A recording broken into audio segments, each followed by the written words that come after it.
देख रहे हैं एक नई जिंदगी।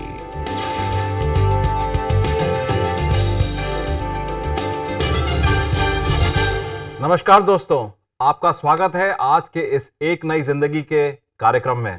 Good morning friends and a very warm welcome to एक नई जिंदगी।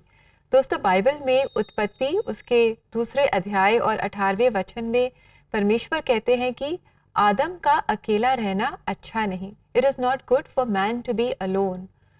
दोस्तों, परमेश्वर ने आपको और हमें अपने स्वरूप में सृजा है ताकि हम परमेश्वर के साथ एक प्रेम भरे अनोखे रिश्ते को एंजॉय करें और साथ ही जो लोग हमारे आसपास हैं उनके साथ भी हम एक प्रेम भरे रिश्ते को एंजॉय करें। जी हाँ, रिश्ता और relationship is the essence of परमेश्वर के साथ संगति का, क्योंकि परमेश्वर ने हमें कभी अकेले के लिए नहीं बनाया था। उन्होंने इंसान के बीच में रिश्ते के लिए बनाया था और इंसान और परमेश्वर को रिश्ते के लिए बनाया था।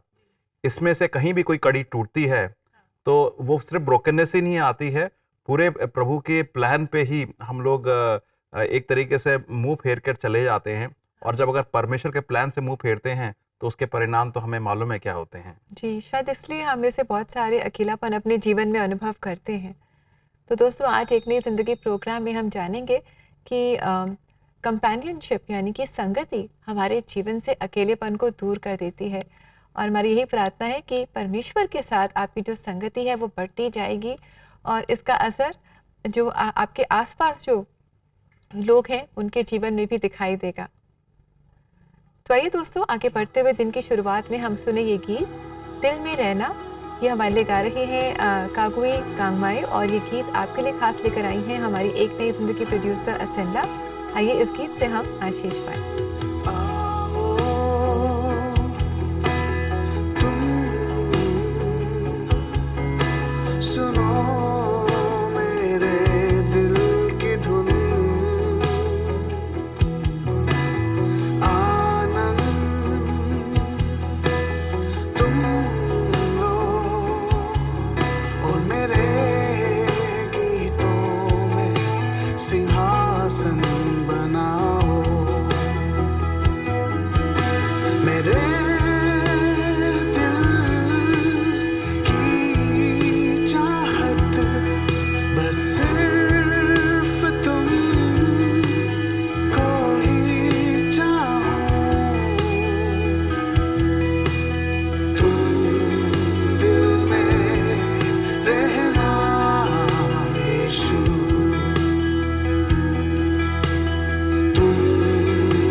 सीजन बनाओ।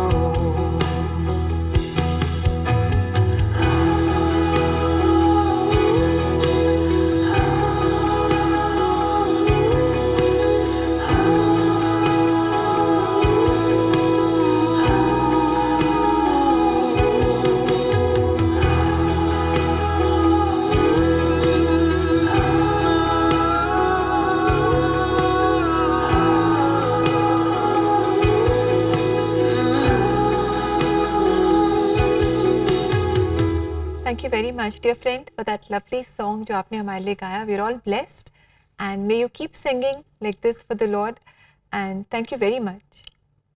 दोस्तों वाकई में संगीत जो है हमारी सोल का एक लैंग्वेज है और जब संगीत सुनते हैं परमेश्वर की महिमा का definitely it's speaks and we speak out.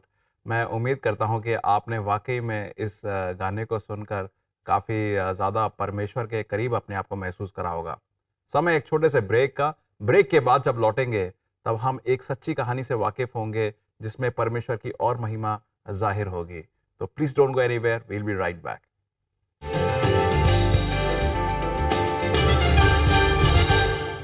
Obesity या स्मोकिंग के तरह अकेलेपन का असर दिखता तो नहीं है, लेकिन ये एहसास कि आज यदि मैं खत्म हो जाऊं तो मेरी चिंता कोई नहीं करेगा, किसी को कोई फर्क ही नहीं पड़ेगा, ये एहसास दुनिया में बहुत तेजी से बढ़ रहा है।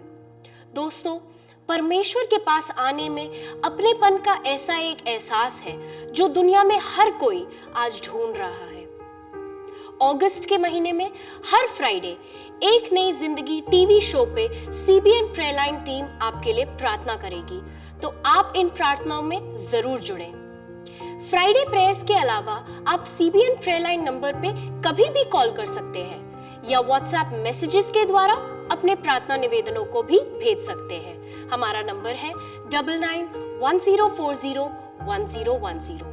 आप जब कभी अकेलेपन में हो तो फोन उठाएं और प्रार्थना में साथ पाएं।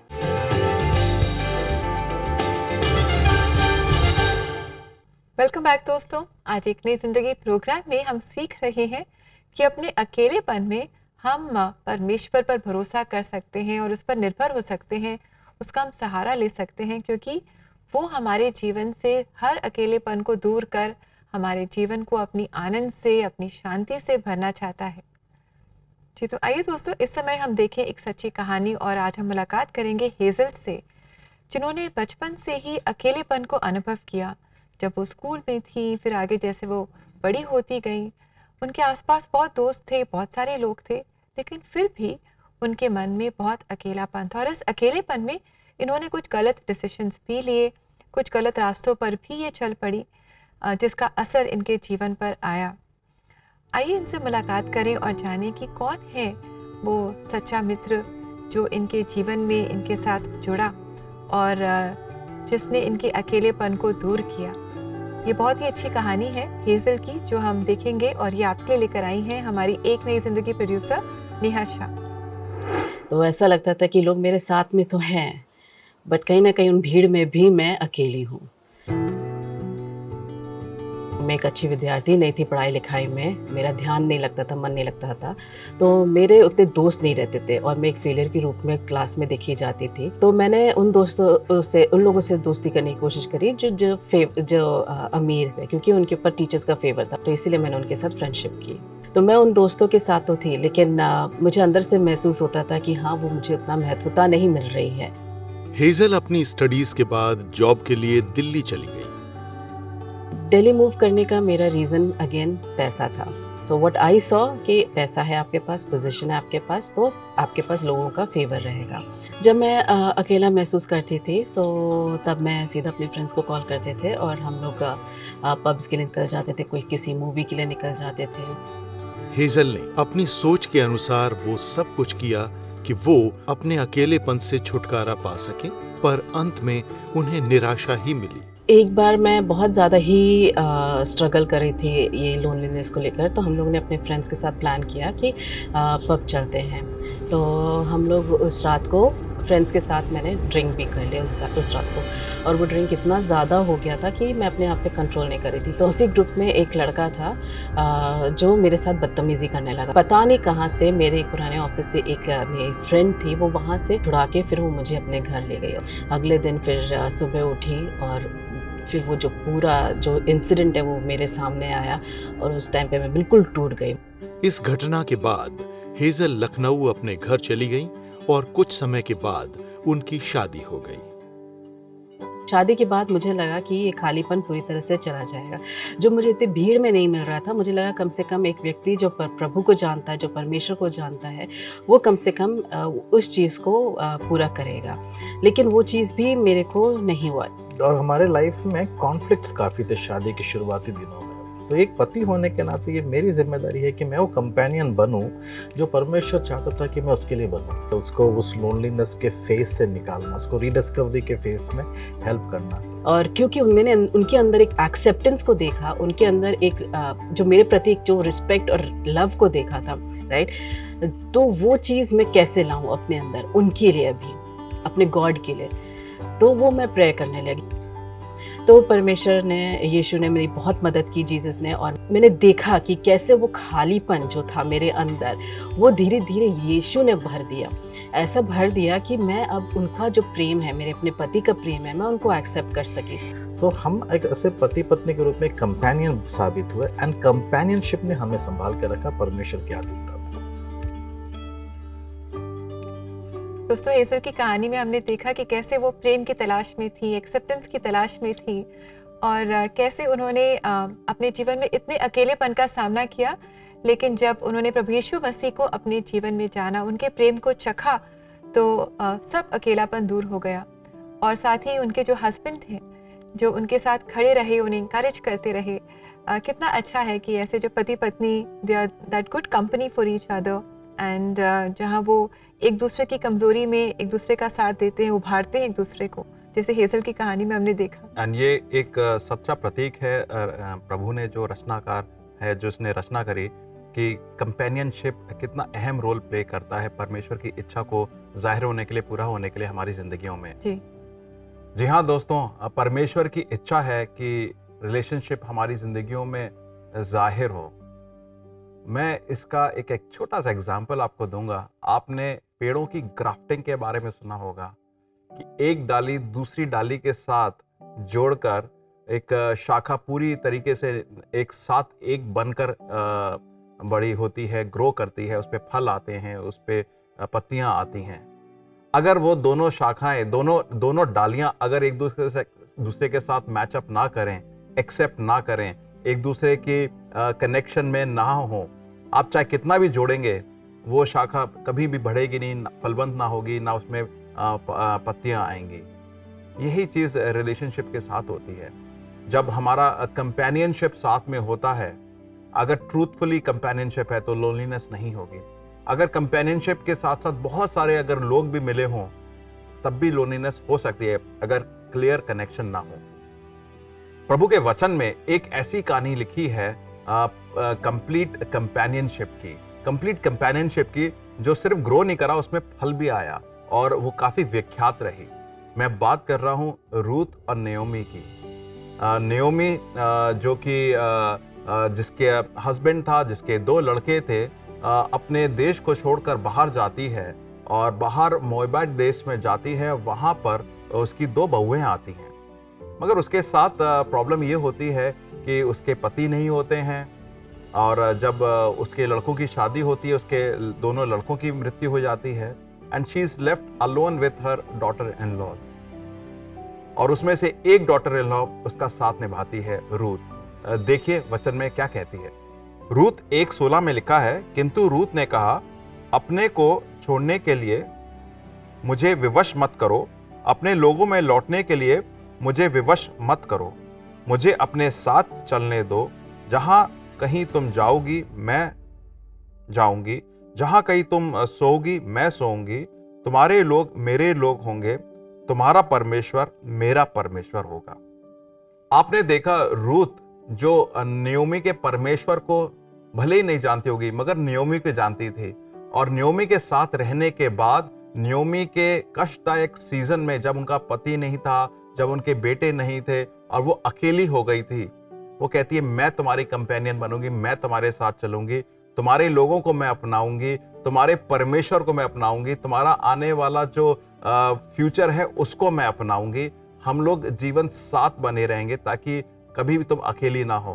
And that is like grafting, जैसे पेड़ों की डाली की एक दूसरे डाली के साथ ग्राफ्टिंग होती है। और उसमें हमने जब वचन में पढ़ते हैं तब वो दोनों जब लौटती हैं अपने देश, नयोमी के देश, वहाँ पर रूथ को एक हस्बैंड मिलता है, एक परिवार बनता है और उनका एक बच्चा पैदा होता है। देखिए प्रभु वचन के एंड में क्या प्रभु कहता है वचन के हिसाब से। रूथ 4:14 में इस प्रकार लिखा है, उस यहोवा का आभार मानो जिसने तुम्हें ऐसा पुत्र दिया, यहोवा करे वो इज़राइल में प्रसिद्ध हो। वचन के अनुसार आपने देखा कि रूथ जब नयोमी के साथ आती है तो उसे एक परिवार भी मिलता है, बेटा भी होता है, और रूथ दाऊद की ग्रेट ग्रैंड मदर बनती है, पर दादी बनती है। जिस व्यक्ति ने अपने साथ के अपनी सास का अकेलापन देखा और उसने कहा कि मैं तुम्हारी कंपेनियन बनूंगी, अकेला नहीं छोड़ूंगी तुम्हें, उसने परमेश्वर का एक अंग बनकर उसके साथ चली रही और परमेश्वर ने उसको वाकई में ऑनर भी करा, उसको एक नया परिवार दिया और उसके कोख में एक बेटे का जन्म हुआ जो कि दाऊद की वंश का था और आगे जाते जाते प्रभु यीशु मसीह के वंश का था। तो आपने देखा कि अगर हम प्रभु की इच्छा के अनुसार कंपेनियनशिप को पूरा करते हैं तो हम एक दूसरे का अकेलापन दूर करते हैं, एक दूसरे के बारे में जानकारी करके कनेक्शन करते हैं और परमेश्वर की इच्छा के अनुसार जीवन व्यतीत करते हैं। आज अगर आप अकेलापन फील कर रहे हैं तो मैं आपसे आग्रह करूंगा कि आप प्रभु के अनुसार एक कंपेनियन को चुनें और परमेश्वर जरूर से वो कंपेनियन देगा आपको, जरूर से आपको अकेलापन को पूरा करेगा। वो चाहता है कि आप अकेले ना रहें, परमेश्वर आपका साथ ही बनेगा, परमेश्वर किसी ऐसे व्यक्ति को आपके जीवन में देगा जो आपका साथ निभाए, परमेश्वर की आवाज बनकर, परमेश्वर की उपस्थिति बनकर, और आपको अकेलेपन से दूर करे। मैं यही गुजारिश करूंगा कि परमेश्वर को हम पुकारें और ये पाएं कि परमेश्वर का दिया गया कंपेनियन हमारा साथ रहे। दोस्तों, आज हम जब संगति की बात कर रहे हैं तो हमने जाना कि कैसे परमेश्वर नयोमी के जीवन में रूथ को लेकर के आए और कैसे रूथ उनके साथ रही, उनके साथ खड़ी रही। और दोस्तों, हम आपसे कहना चाहते हैं कि अगर आज आप भी अकेला महसूस कर रहे हैं, शायद आपके जीवन में कुछ ऐसा हो रहा है जिसकी वजह से आप अकेलेपन से गुजर रहे हैं, तो we would also love to stand with you and for you. हम आपके साथ खड़े रहना चाहते हैं, हम आपको इंकरेज करना चाहते हैं और हम आपके लिए प्रार्थना करना चाहते हैं। बस आपको फ़ोन उठाना है और हमसे बातचीत करनी है, हमें कॉल करना है या व्हाट्सएप करना है, जो भी आपकी प्रेयर रिक्वेस्ट है, जो भी आपके चैलेंजेस हैं, तो आप हमें ज़रूर मौका दें कि हम आपके लिए प्रार्थना करें। और हमारा नंबर है 99 10 40 10 10। ये है हमारा CBN प्रेयर लाइन नंबर। हमें इंतज़ार रहेगा आपके संपर्क का ताकि हम और आप मिलकर प्रार्थना करें। जी हाँ दोस्तों, और ये जो हमने वचन से सीखा, क्यों ना हम उसे प्रार्थनाओं में लेकर जाएं कि परमेश्वर हम सबको एक ऐसा कंपेनियन दे जिसमें परमेश्वर की संगति हो, परमेश्वर का वचन भी बोला जाए उस रिलेशनशिप में। उससे पहले एक छोटा सा ब्रेक लेंगे and we'll be right back.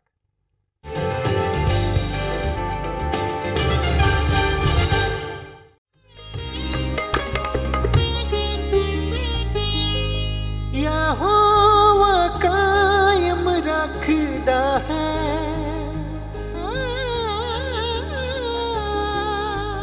यहोवा कायम रखदा है, नेक मर्द दे कदमां नूं यहोवा करदा है पसंद, नेक मर्द दे राहां नूं।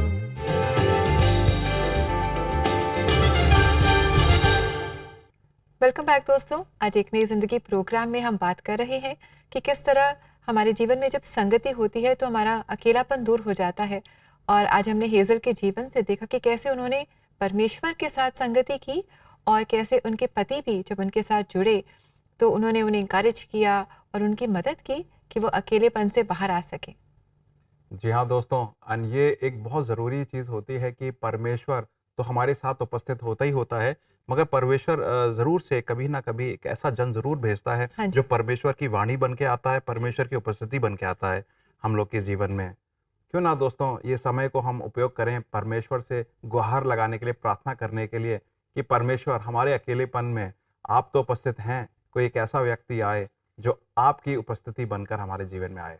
आइए हम लोग प्रार्थना करते हैं। परमेश्वर धन्यवाद देते हैं, शुक्रगुजार इस बात के हैं कि मालिक कि आपका वचन कहता है कि आप हमें अकेला ना छोड़ेंगे, ना त्यागेंगे। परमेश्वर हम यही प्रार्थना करते हैं कि आज हमारे साथ जितने भी मित्रगण हमारे साथ मिले हुए हैं, उन लोगों ने कभी ना कभी अकेलापन ज़रूर महसूस करा होगा, और आज कुछ ऐसे होंगे जो अकेलापन महसूस कर रहे हैं, उसका रास्ता नहीं मिल रहा है। हो सकता है कि उस वैक्यूम में वो ऐसी जगह पे अकेलेपन की पूर्ति के लिए जा रहे हैं जहाँ पर उन्हें उल्टा नुकसान हो रहा है या उनको कष्ट आ रहे हैं। मैं यही प्रार्थना करता हूँ परमेश्वर की आपकी उपस्थिति के साथ साथ कोई एक ऐसा जन उनकी ज़िंदगी में आए।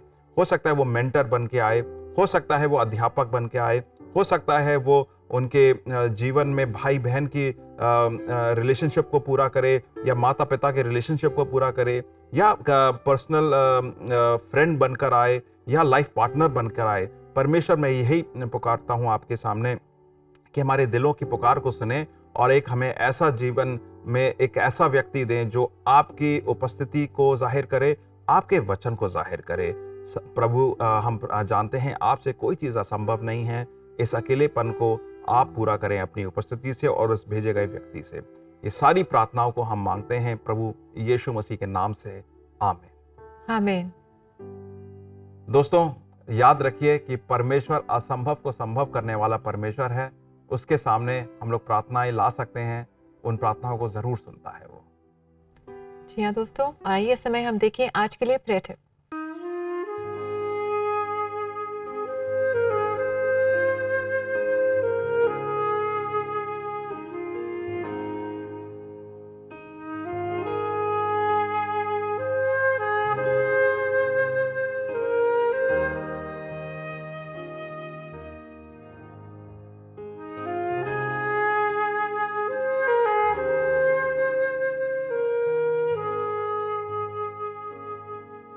दोस्तों बाइबल में यूहन्ना 15:15 में प्रभु यीशु मसीह अपने चेलों से कहते हैं कि मैं तुम्हें दास नहीं बुलाता, पर मैंने तुम्हें मित्र कहा है, क्योंकि जो बातें मैंने अपने पिता से सुनी वो सब तुम्हें बता दी।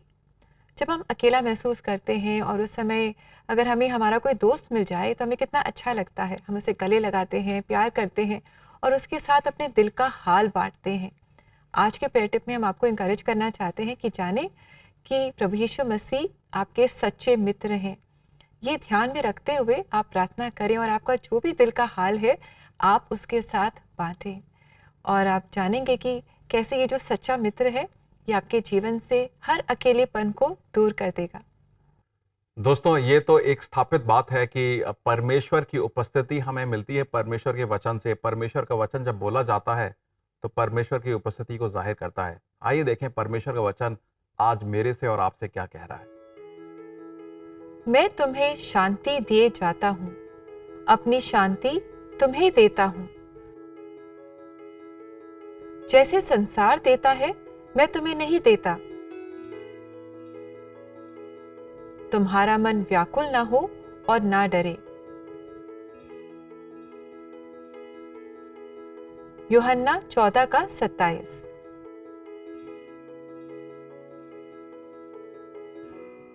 दोस्तों इस वचन के द्वारा प्रभु यीशु मसीह हमसे कह रहे हैं कि वो अपनी शांति हमें देना चाहते हैं। शायद आज आप अकेला महसूस कर रहे हैं, शायद आपका मन अशांत है, तो आप प्रभु यीशु मसीह के साथ संगति में आगे बढ़ते जाएं, उनकी शांति को अपने जीवन में आप अनुभव करें। दोस्तों आज के कार्यक्रम में हमने एक चीज देखी कि एक फर्क होता है सूनेपन में, एम्प्टीनेस में, बिल्कुल वैक्यूम में जिसमें कोई आवाज नहीं है, या परमेश्वर की शांति में, वहां पे भी कोई आवाज नहीं है मगर परमेश्वर की उपस्थिति है। सूनेपन में और परमेश्वर की शांति में बहुत फर्क होता है। और आज हमने यही देखा, यही सुना और यही जाना प्रभु के वचन से कि परमेश्वर की शांति वो एम्प्टीनेस को पूरा करती है जिससे हम जूझते हैं और हमें समझ में नहीं आता है क्या रास्ता है। मैं उम्मीद करता हूँ कि आज के इस कार्यक्रम से वचन के द्वारा, कहानी के द्वारा और परमेश्वर के गुणगान के द्वारा आपने जाना होगा कि परमेश्वर की शांति is what we need, and उसी से मेरी और आपकी भरपूरी होती है। जी, और इसी के साथ दोस्तों वी आर गोइंग टू से गुड बाय टू यू, इस वायदे के साथ कि कल आपसे हम फिर मुलाकात करेंगे। और जाते जाते हम सुनेंगे ये mashup, Saint Paul's believers eastern church Bareilly हमारे लिए बहुत ही सुंदर मैशअप लेकर आई है। इट्स अ कोरस मैशअप, तो आइए हम इसे सुने और इससे आशीष पाएं। So we'll meet you tomorrow again, until then may the lord bless you. नमस्कार।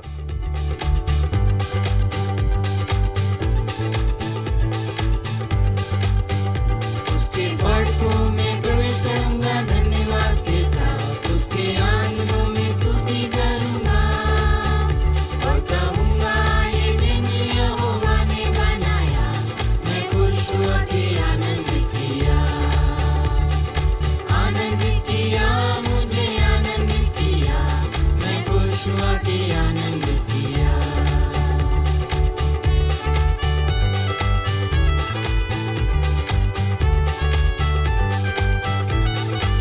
ना तो बल से ना शक्ति से पर तेरी आत्मा के द्वारा, ना तो बल से ना शक्ति से पर तेरी आत्मा के द्वारा। ये पहाड़ डल जाएगा, ये पहाड़ डल जाएगा, ये पहाड़ डल जाएगा पर तेरी आत्मा के द्वारा।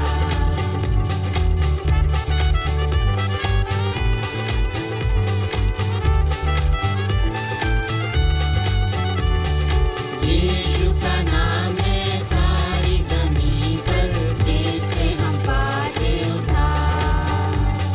यीशु का नाम है सारी जमीन पर, जिससे हम पाते उद्धार। वो दुनिया में आया, लहू बहाया, फिर दिया जहान को दिया।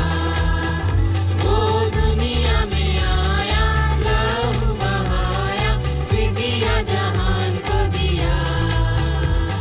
हमको बचाने, मुक्ति दिलाने, यीशु सलीब पर हुआ।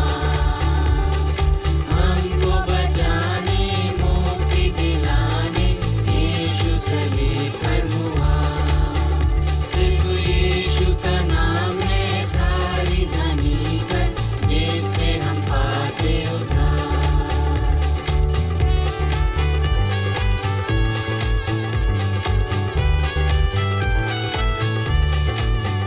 खुशी खुशी मनाओ, खुशी खुशी मनाओ, बोलो बोलो मसीहा की जय जय जय, बोलो बोलो मसीहा की जय जय जय।